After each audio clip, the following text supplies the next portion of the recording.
You know that feeling when you're watching a slow-motion car crash and you can't look away? That's exactly what's happening with the US dollar right now. And if you're holding cash, sitting in bonds, or have your retirement tied up in traditional assets, what I'm about to show you is going to make your stomach drop. Because something just happened in the currency markets that only occurs once every few years. It's called a death cross. And the last time we saw this pattern, gold went on an absolute tear, climbing over 40% in the following months. But here's what nobody's talking about. This time is different. This time the setup is even more explosive. Let me show you exactly what's happening right now, why the smart money is already positioned, and why the next 90 days could determine whether you preserve your wealth or watch it evaporate. So what exactly is a death cross?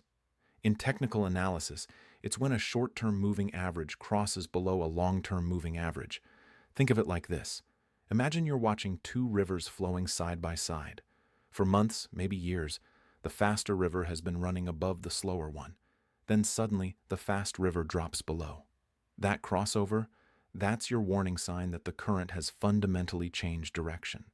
For the US dollar index, we just watched the 50-day moving average slice down through the 200-day moving average like a hot knife through butter. This isn't some minor technical blip.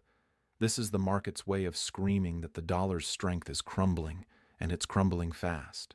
Now I know what you're thinking. Technical patterns, moving averages, this sounds like Wall Street mumbo-jumbo. But here's why this matters to you, sitting at home, worried about your retirement account. When the death cross appeared on the dollar in 2008, gold surged from $800 to over $1,900 in the next 3 years. When it happened in 2011, we saw another massive rally. And in 2020, during the pandemic chaos, gold rocketed from $2,500 to over $2,000 in just months. But let me tell you why this time is setting up to be even bigger. First, look at what's happening with central banks around the world. In 2024, global central banks bought over 1,000 tons of gold. That's the second highest annual purchase on record. But here's the kicker. They're not slowing down. In fact, they're accelerating. China's central bank has been buying gold for 18 consecutive months. Poland just announced they're doubling their gold reserves. India, Turkey, Singapore, they're all loading up. Why? Because they see what's coming. They understand that the dollar's dominance as the world's reserve currency is under assault from multiple directions simultaneously. And when central banks, the institutions with access to the best intelligence and the deepest pockets, are panic buying gold, you better believe they know something the average person doesn't. Let's talk about what's really driving this death cross. It's not just one thing. It's a perfect storm of factors converging all at once. Start with the Federal Reserve. For 2 years, they told us inflation was transitory. They were wrong.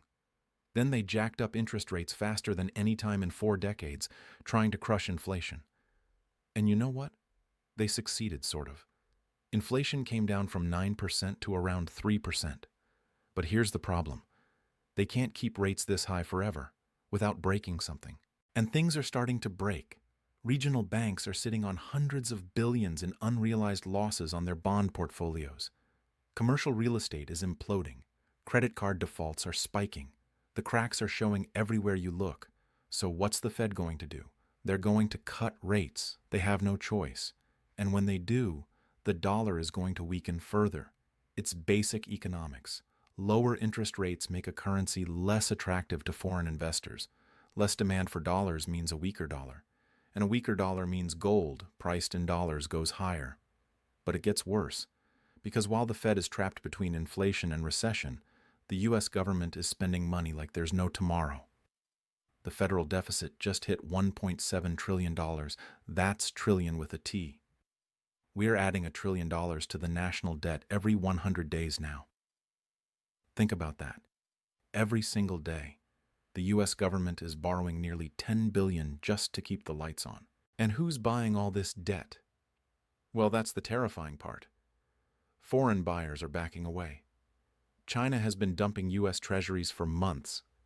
Japan, traditionally our biggest foreign creditor, is selling too, because they need to defend their own currency. So who's left? The Federal Reserve. They're going to have to print money to buy our own debt. And when you print money to finance deficits, you're devaluing your currency. It's monetary suicide in slow motion. Now let's connect this to gold. Gold doesn't pay interest. It doesn't generate cash flow. So why is it flying right now? Because gold is the ultimate vote of no confidence in paper currencies. When investors see central banks printing money, governments drowning in debt, and currencies losing purchasing power, they run to gold. It's been that way for 5,000 years, and it's happening again right now.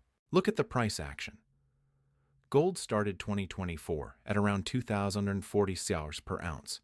As of right now, we're trading above $2,620. That's a 28% gain in less than a year. But here's what's fascinating. Gold is making these gains while the stock market is also near all-time highs. Usually gold and stocks move in opposite directions. When stocks are up, gold is down, and vice versa. But right now, they're both going up together. You know what that tells me? It tells me that smart money is hedging. They're making money in stocks, sure, but they're also buying gold as insurance, because they know that when this house of cards finally collapses, gold is going to be the only asset left standing. Let me paint you a picture of what's happening behind the scenes. I want you to imagine you're a portfolio manager at a major pension fund. You're managing $50 billion in retirement money for teachers, firefighters, regular working people. You've been watching the dollar weaken. You've been reading the same economic reports I have. You see the debt spiral. You see the political dysfunction. You see the geopolitical chaos. What do? You start quietly accumulating gold. Not all at once, because you don't want to move the market. But every week, you're buying a little more. You're shifting 2%, then 3%, then 5% of your portfolio into gold. Because you know that when the crisis hits, and it will hit, gold is going to be the asset that saves your fund. And it's not just pension funds. Billionaires are doing the same thing. Ray Dalio, one of the most successful hedge fund managers in history, has been pounding the table about gold for years.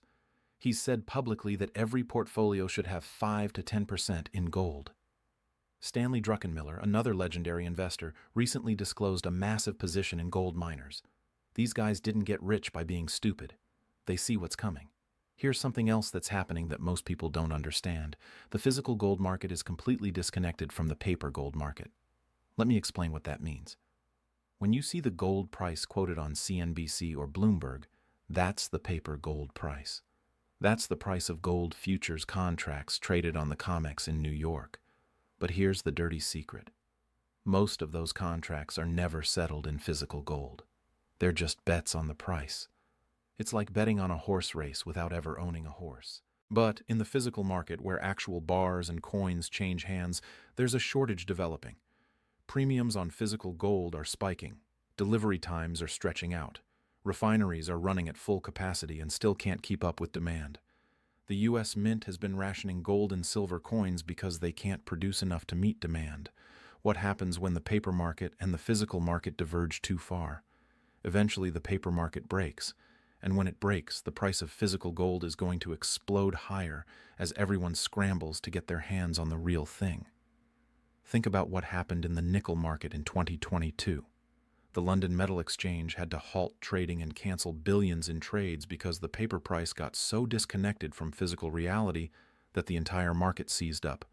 The same thing could happen in gold, and when it does, if you don't already own physical gold, you're going to be locked out. Now, I want to shift gears for a second and talk about something that's critically important if you're thinking about your retirement. Because here's the reality. Most people have their retirement savings locked up in 401ks and IRAs, invested in stocks and bonds, and if the dollar continues to weaken and inflation comes roaring back, those retirement accounts are going to get crushed in real terms. But here's what a lot of people don't know. You can actually hold physical gold inside a retirement account. It's called a gold IRA. And if you've got $100,000 or more in retirement savings, this is something you need to understand. I put together a free guide that explains exactly how gold IRAs work, how you can roll over existing retirement accounts without tax penalties, and what you need to know before you make any moves. It's in the description below. No sales pitch, just information. Because I think everyone should at least understand their options when it comes to protecting their retirement. All right, back to what's happening in the markets right now. Let's talk about the geopolitical dimension of this because it's absolutely critical to understanding where gold is headed. The world is fracturing. The post-World War II order that put the dollar at the center of global finance is crumbling before our eyes. Look at what's happening with BRICS. That's Brazil, Russia, India, China, and South Africa, plus a bunch of other countries that are joining. They're actively working to create an alternative to the dollar-based system. They're settling trade in their own currencies. They're building payment systems that bypass SWIFT. They're talking about creating a BRICS currency backed by gold. Now, will they succeed? Maybe, maybe not. But here's what matters. The mere fact that they're trying is undermining confidence in the dollar. Every time a major oil producer agrees to accept yuan instead of dollars, that's one less source of dollar demand. Every time a country joins a non-dollar payment system, that's another crack in the foundation. And it's not just BRICS. Even our allies are diversifying away from the dollar. The European Central Bank has been increasing its gold reserves. The Bank of Japan is doing the same. These aren't anti-American moves. They're just prudent risk management. Because everyone can see that the U.S. is weaponizing the dollar, using it as a tool of foreign policy, and that makes other countries nervous about holding too many dollars. Here's a historical parallel that should terrify you. In 1971, President Nixon closed the gold window. That meant foreign governments could no longer exchange their dollars for gold at the Treasury. It was supposed to be temporary. It's been 54 years. And in those 54 years, the dollar has lost over 98% of its purchasing power. But here's what's different now. In 1971, the U.S. was the world's largest creditor nation. We had a trade surplus. We were the dominant manufacturing power. Today, we're the world's largest debtor nation. We run massive trade deficits. We've offshored our manufacturing base. We're in a fundamentally weaker position, and the world knows it. So when the death cross appears on the dollar now, in 2025, it's not just a technical signal. It's a symptom of a much deeper structural problem. The dollar's role as the world's reserve currency is being challenged like never before, and gold is the beneficiary. Let me give you some specific numbers that illustrate what's happening. In 2000, the dollar made up about 71% of global foreign exchange reserves. Today, it's down to around 58%. That might not sound like a huge drop, but we're talking about trillions of dollars shifting out of dollar-denominated assets. And where's that money going? A lot of it is going into gold. Here's another data point, the gold-to-silver ratio. Historically, this ratio has averaged around 60-1. That means it takes 60 ounces of silver to buy 1 ounce of gold. Right now, that ratio is around 85-1. What does that tell us? It tells us that gold is outperforming silver, which typically happens when investors are buying gold for safety rather than for industrial demand. It's a fear trade, and fear trades tend to go much further than anyone expects. Now let's talk about the supply side of the equation, because this is where things get really interesting. Gold production peaked in 2018. Since then, it's been flat to declining. The easy gold has been mined. The remaining deposits are deeper, lower grade, and more expensive to extract. Meanwhile, demand is surging.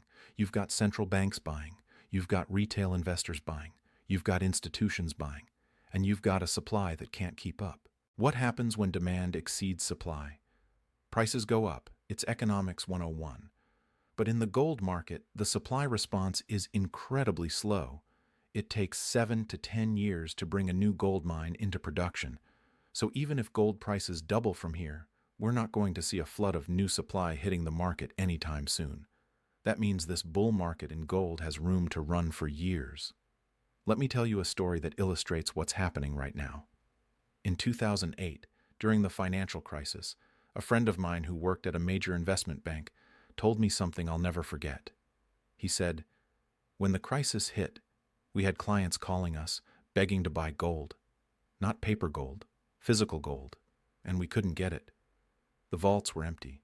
The refineries were backed up for months. People were offering premiums of 20%, 30%, even 50% over spot price just to get their hands on physical metal. That's what happens when a paper market meets a physical shortage. The price goes parabolic. And we're seeing the early signs of that same dynamic setting up right now. Premiums on gold coins are elevated.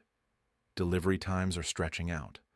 The smart money is accumulating physical metal while it's still available at reasonable premiums. Here's another angle most people aren't considering: the role of gold in the banking system. Under the new Basel III regulations, gold is now classified as a Tier 1 asset for banks. That means banks can hold gold on their balance sheets as a reserve asset, just like cash or government bonds. This is a huge deal. It means gold is being officially recognized as money again, not just a commodity. And what are banks doing with this new rule? They're buying gold. Not a lot yet, but the trend is clear. As confidence in government bonds erodes, as yields stay negative in real terms after inflation, banks are going to shift more of their reserves into gold. That's institutional demand that's just beginning to ramp up. Now let's talk about the elephant in the room. What could go wrong with this thesis? Because I want to be intellectually honest here. No investment is a sure thing, and gold is no exception. The main risk to gold is if the Federal Reserve somehow manages to engineer a soft landing, if they can bring inflation down without causing a recession, if they can stabilize the dollar without crashing the economy, then gold might consolidate or even pull back. But here's the thing. The Fed has never successfully engineered a soft landing after raising rates this aggressively. Never. Not once in history. So betting on them to pull it off now seems like a low probability outcome. The other risk is if we see a deflationary crash. In a severe deflation, cash becomes king because everything else is falling in price. Gold can struggle in that environment, at least initially. But even in the deflationary crash of 2008, gold only pulled back about 25% before rocketing to new all-time highs. And that was when the dollar was much stronger than it is today. So yes, there are risks. But when I weigh the risks against the potential rewards, when I look at the setup we have right now with the death cross on the dollar, the central bank buying, the supply constraints, the geopolitical chaos, the debt spiral, I think the odds are heavily in favor of gold moving significantly higher from here. Let me give you some price targets because I know that's what everyone wants to know. Where is gold going? In the near term, the next major resistance level is around $2,700. If we break through that, the next stop is $3,000. That's a nice round number, and it's going to attract a lot of attention. But here's where it gets interesting. If gold breaks $3,000, there's not much resistance until $30,500, or even $4,000. That's because we're in uncharted territory. There's no historical resistance levels to slow the advance. And if we get a real crisis, if we see a currency crisis or a sovereign debt crisis or a banking crisis, gold could go much higher. Some analysts are talking about $5,000 or even $10,000 gold. Now, I'm not going to make those kinds of predictions because I think they're too speculative, but I will say this. In a real crisis, gold has historically been the only asset that maintains its purchasing power. And in a world where governments are printing trillions, where debt is exploding, where currencies are being debased, gold at $2,600 might look like an absolute bargain in hindsight. Here's something else to consider: the gold mining stocks. When gold moves higher, the mining stocks typically leverage that move by 2x or 3x. So if gold goes up 50%, the miners might go up 100% or 150%. That's because the miners have fixed costs, so when the gold price rises, their profit margins expand dramatically. Right now, the gold mining stocks are still relatively cheap compared to the price of gold. The GDX, which is the major gold miners ETF, is trading at valuations that are below historical averages. That suggests there's significant upside potential if gold continues to rally. But I want to be clear. Mining stocks are more volatile than physical gold. They come with operational risks, political risks, and management risks. So they're not for everyone. Let me bring this back to what it means for you personally. Because at the end of the day, this isn't about making predictions or being right about market calls. This is about protecting your wealth and your family's financial security. If you're sitting on cash right now, you're losing purchasing power every single day. Even with inflation at 3%, your cash is losing 3% of its value every year. And if inflation picks back up, which I think is likely given the amount of money printing that's coming, you could be losing 5%, 7%, maybe even 10% per year. If you're heavily invested in bonds, you're in even worse shape. Bond prices fall when interest rates rise. And if we get another inflation scare, rates are going to spike, and bond portfolios are going to get crushed. The traditional 60-40 portfolio of stocks and bonds that worked for decades, it's broken. It doesn't work in an environment of high inflation and currency debasement. So what's the alternative? I'm not saying you should put everything into gold. That would be foolish. But having 10%, 15%, maybe even 20% of your portfolio in gold and precious metals, that's just prudent risk management. It's insurance against the scenarios we've been talking about. And here's the beautiful thing about gold. It's no one else's liability. When you own physical gold, you own an asset that can't be printed, can't be debased, can't be defaulted on. It's been money for 5,000 years, and it's going to be money for the next 5,000 years. Governments come and go, currencies come and go, but gold endures. Think about the people who bought gold in 2000 when it was $300 an ounce. They've seen their investment increase nearly 9x. They've preserved their purchasing power through 2 major financial crises, multiple rounds of quantitative easing, and the biggest debt explosion in human history. That's the power of gold as a long-term store of value. Now, I want to address something that I hear all the time. But gold doesn't pay dividends. It doesn't generate income. Why would I own it? And that's a fair question. But here's the answer.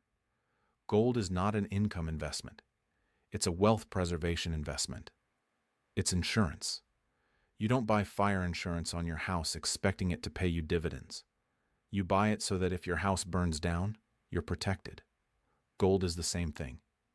You own it so that when the financial system catches fire, when currencies collapse, when governments default, you have something of real value that will maintain its purchasing power. And right now, with the death cross on the dollar, with all the warning signs flashing red, the house is starting to smoke. Let me give you one more historical example that I think is really relevant. In the 1970s, we had a similar setup to what we have today. We had high inflation, we had a weak dollar, we had geopolitical chaos with the oil embargo and the Iran hostage crisis, and we had a government running big deficits. Gold went from $35 an ounce in 1971 to $850 in 1980. That's a 24x return in less than a decade. Now, I'm not predicting that gold is going to go up 24x from here. That would put it at over $60,000 an ounce, which seems unrealistic. But even if gold just matches its performance from the 2000s, when it went from $300 to $1,900, that would put us at $16,000 gold. And honestly, given the magnitude of the problems we're facing today, I don't think that's out of the question. The bottom line is this. The death cross on the dollar is not just a technical signal. It's a warning sign. It's telling us that the dollar's dominance is fading, that the monetary system is under stress, and that we're entering a period of significant financial instability. And in that environment, gold is going to shine. So what should you do? First, educate yourself. Understand what's happening in the markets. Understand the risks to your portfolio. Don't just take my word for it. Do your own research. Read the economic data. Watch what the central banks are doing. Pay attention to the warning signs. Second, consider allocating a portion of your portfolio to gold. Whether that's physical gold, gold ETFs, or gold mining stocks. Having some exposure to precious metals is just smart diversification. And if you're thinking about your retirement, look into whether a gold IRA makes sense for your situation. Third, don't wait for the perfect moment. The perfect moment was probably 6 months ago when gold was $2,000. The second best moment is right now, because once the crisis hits, once everyone realizes what's happening, it's going to be too late. The premiums are going to spike, the availability is going to dry up, and you're going to be competing with millions of other people trying to get their hands on physical metal. The death cross on the dollar is here. Gold is flying. And the next 90 days are going to be critical. The smart money is already positioned. The question is, are you?